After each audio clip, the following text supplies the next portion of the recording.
What's going on, guys? I'm Nomadic Timbo and welcome back to my channel, and today I'm going to talk to you about how cool it is to go road tripping while solo traveling. The reason I wanted to talk about this is because I think it's one of the coolest parts about solo traveling myself. And I can think of many examples, but obviously I don't want to make the video too long, so I'll only keep it to a couple.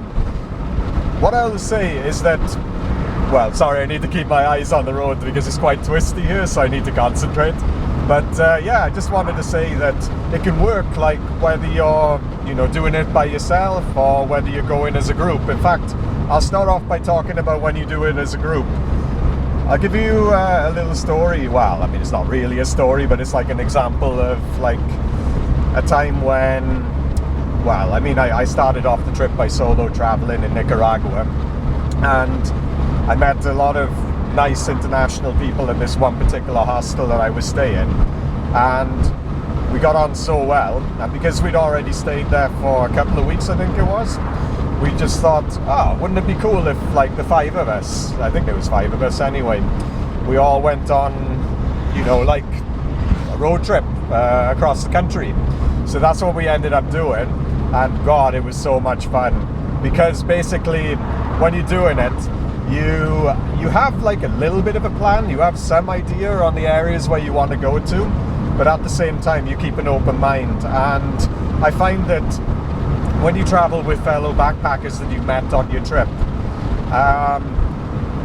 there's not that much of a chance, at least in my experience anyway, of actually getting into disagreements on where you want to go, because you all pretty much have very similar motivations as to what you want to do. So basically the bottom line is that you get to know each other even more as a result.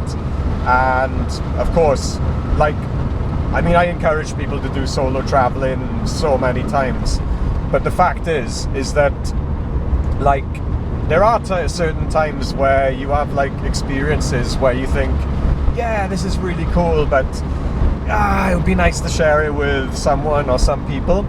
And that's the beauty about going on a road trip, is that you actually do share amazing experiences and you can chat about it.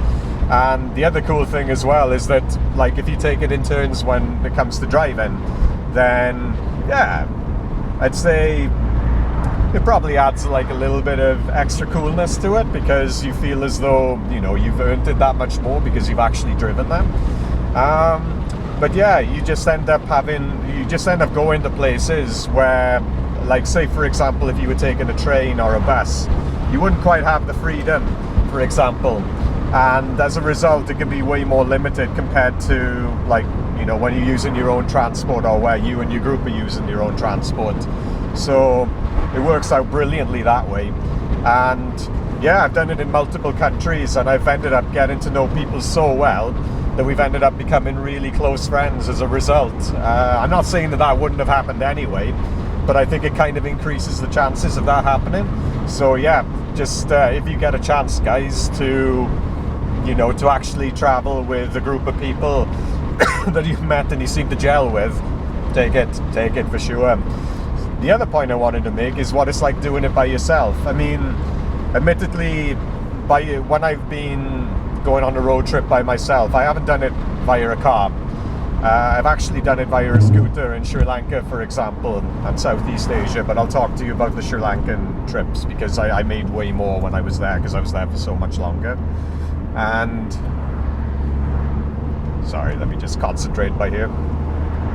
Just want to make sure that I get this part right, because I'm driving along the Brecon Beacon, so this bit of road is quite challenging and super enjoyable though. So let me just pull out of this junction.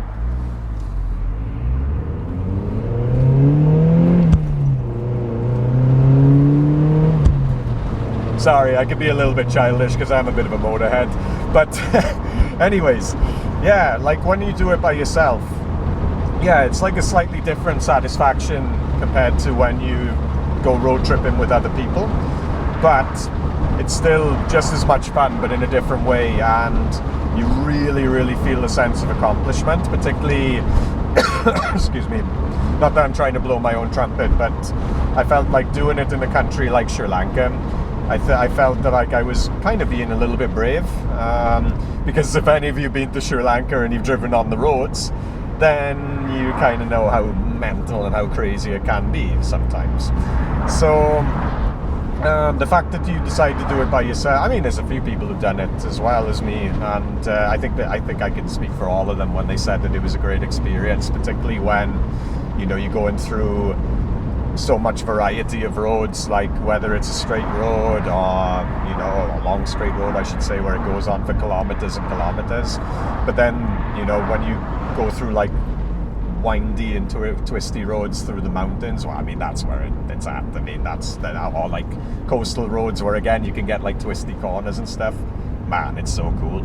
But anyway, point being is that like if you end up doing, say, like beyond the 3-hour journey, then when you get to your destination, you know, of course you have to like navigate yourself, and you have to you got nobody to help you. Well, I mean, you can't stop and ask for directions, but all in all, you know, you are depending on just basically looking at Google Map or something like that, and you know, you will have to stop a few times just to make sure that you are on the right path.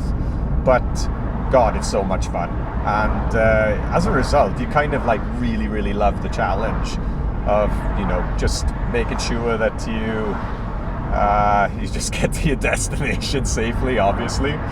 But on top of that too, you know, you get to, again, this goes back to when you travel as a group, you just see some amazing places on the way that you wouldn't really have a chance to if you were on a bus or a train, because of course you're not in control on when the bus or the train stops. So, you know, it's kind of a bummer really when that happens. But when you're driving by yourself, I mean, if you see like an amazing bit of scenery, you can just stop and take photos, or just let it sink in, or both, and it works out perfectly that way. And yeah, as I said a few minutes ago, it's just a massive accomplishment, because, you know, you've driven or ridden so far to get to a destination where you've never been before, or on roads that you've never been before. And yeah, you just feel really good about yourself as a result, because you feel excuse me, you feel like it's a real sense of accomplishment, because, you know, very rarely is it going to be like hunky-dory, for example, where everything works out smoothly and you just find your way without check-in, or maybe going through some hurdles while you're at it.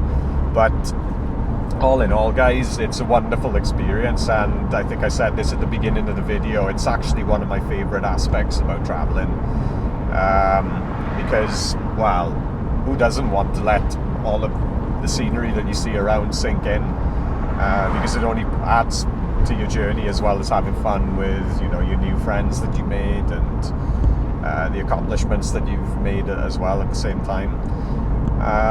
One last thing I'll say as well is that you end up staying in, even more interesting places, I would say, to be honest, because you might be going off the beaten track. You know, you might end up staying in hostels or guest houses or whatever, or campsites where you wouldn't even look up on the internet, and some of them may not even be listed on Hostelworld or TripAdvisor, for example. But I mean, that adds to the adventure, and then it creates some of the best stories then. And well, who doesn't like to listen to a good story, or tell a good story? So there you have it, guys. I mean, this was kind of like a video that I decided to make at the last minute, because I'm leaving Wales tomorrow morning, but I thought I'd make one last video while I was here. But yeah, I hope it's been helpful for you and kind of inspirational, because yeah, if you get a chance, guys, whether it's in a group or whether it's by yourself, well, obviously take care when you do it by yourself. You don't want to do anything stupid. You need to make sure that you do have some kind of plan. I'm not saying it has to be a strict plan, but you do need to kind of give yourself a little bit of an idea on what you're going to be getting into, or maybe ask for advice if you can. But no, it was just a video where I wanted to encourage you to do that while you're traveling, guys, because I think you find that it's more than worth it, and yeah, you'll end up loving it. So I'll end it there. Thanks again for watching, guys, and if you haven't already, please like and subscribe to the channel. It'd be very, very appreciated. And yeah, I'll see you again soon.